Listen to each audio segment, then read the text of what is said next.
Welcome. Thank you for being here, bud. Come on, I appreciate this. Thank you so much. I made it in life now. Yes. Thanks to you, Jimmy. Oh, stop. You made it in life. Yeah, you have made it in life. You're phenomenal. Look at you. You're selling out in arenas. This is nothing to you.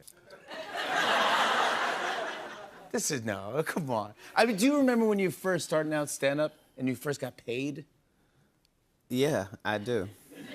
Where were you? Like, this whole thing has been a surreal dream for me. Like, I was in Ruskin, Florida. I was a teenager, and I hadn't decided I was going to be a comedian. And I was just with some older people, and we were going in this establishment, and I realized I'm finna get carded, and I'm not old enough to be in here. Barry White didn't walk into music. He collided with it against steel bars. 16, handcuffed for jacking Cadillac tires. He thought prison was the end until a radio crackled its now or never. Elvis's croon hit him like a sermon. Life could be bigger than boosting hubcaps. He swaggered out of jail with no degree, no sheet music skills, and a voice that hadn't finished dropping. 3 years later, that voice rumbled from Mickey Mouse squeak to midnight thunder. Friends begged him to speak just so their chests could feel the bass. Barry's first experiments, girl groups, dusty garages, bargain bin studios, flopped hard. But he learned the holy trinity of the business. Write, produce, own. By 1973, I'm Gonna Love You Just a Little More. Babies smothered radio playlists. Women press play. 9 months later, hospitals reported spikes in newborns. Barry laughed that he deserved baby naming royalties. Critics mocked the lyrics as too simple. He called it the language of heartbeat.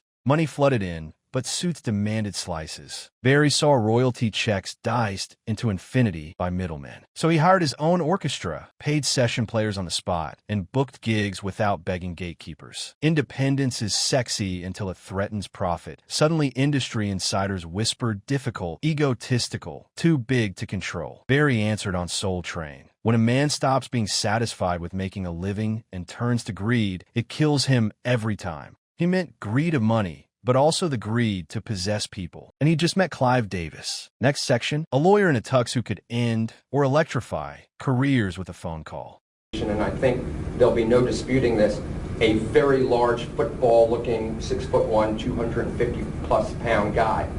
So there's a little bit of craziness regarding that allegation and some other allegation that some unknown person at his behest choked this person. Clive Davis graduated Harvard Law, took over Columbia Records, and turned Golden Ear into an executive superpower. He could hear a lukewarm demo on a cassette that had been taped over 3 times and spot a multi-platinum chorus hidden under his. Janis Joplin, Bruce Springsteen, Whitney Houston, Alicia Keys. Each owes part of their legend to his gut. 5 Grammys turned his office into a shrine. Artists kissed the ring because careers depended on it. Yet Clive cultivated more than hits. He cultivated debt. Standard contracts gave labels 85% of revenue after recouping advances that paid for recordings, promotion, even flowers in hotel rooms. Expenses that quietly multiplied on the artist tab. Those who complained discovered postponed releases, lost radio placements, or a sudden PR storm painting them unstable. Whisper Networks claimed Clive kept literal binders of private leverage, financial missteps, unacknowledged relationships, off-the-record confessions, insurance for obedience. Publicly, Clive played benevolent mentor. Privately, rumors said he preferred mints young, ambitious, and willing to trade loyalty for momentum. No court ever proved misconduct, but fear writes its own NDA. When Clive biographed his life in 2013,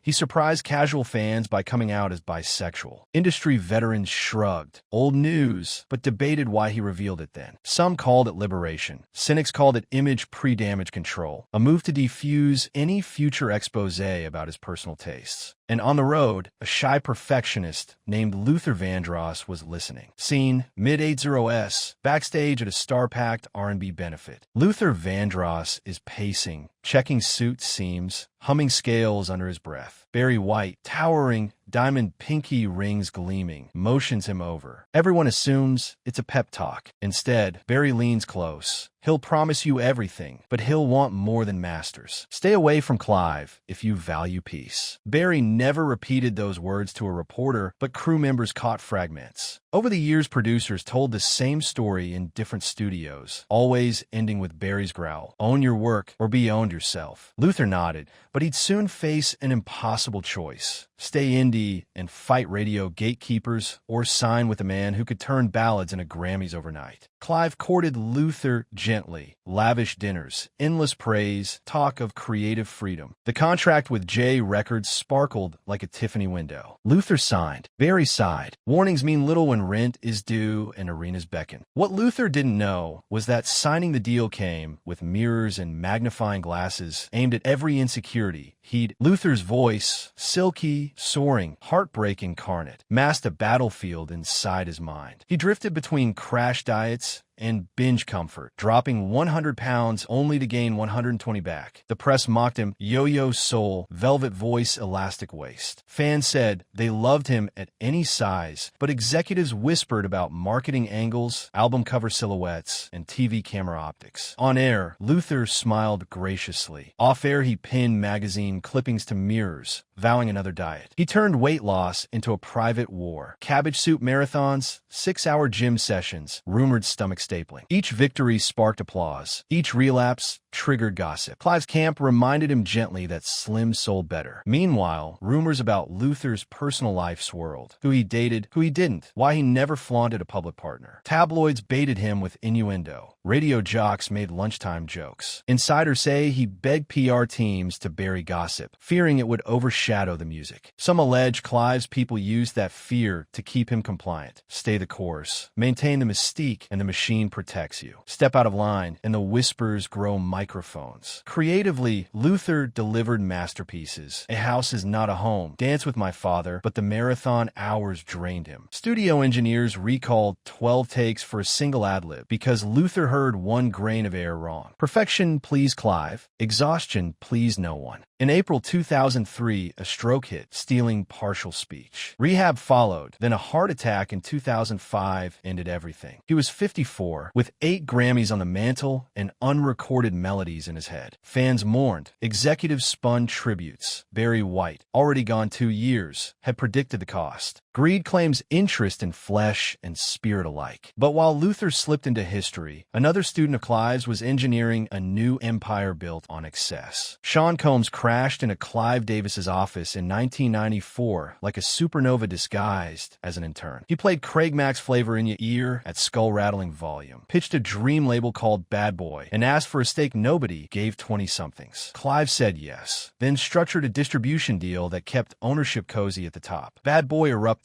Biggie, Maze, Faith Evans 112. Diddy's Blueprint, Flash, parties, can't stop, won't stop, mirror the opulence Clive wielded at industry galas. But behind the shiny suits lurked darker indulgences. Endless after hours, whispered initiation rituals, cameras rolling in bedroom suites. Old school execs merely smirked. They'd seen generations dive off that balcony. The public saw only champagne and shiny videos. Fast forward. Lawsuits in 2023 allege SXTRFFCKNG, coercion, payoffs, secret settlements. Federal agents raid Diddy's mansions in March 2025, seizing devices, hard drives, tapes. Diddy denies wrongdoing, but associates flip. The press revives archive clips of Clive praising his protege. Katt Williams labels Diddy a monster taught by a bigger monster. Conspiracy forums stitch timelines linking the mogul's parties to deeper power plays. Is every claim true? Courts will decide. But the pattern, talent elevated fast, surrounded by yes men, shielded by influence, then shredded by scandal, feels brutally familiar.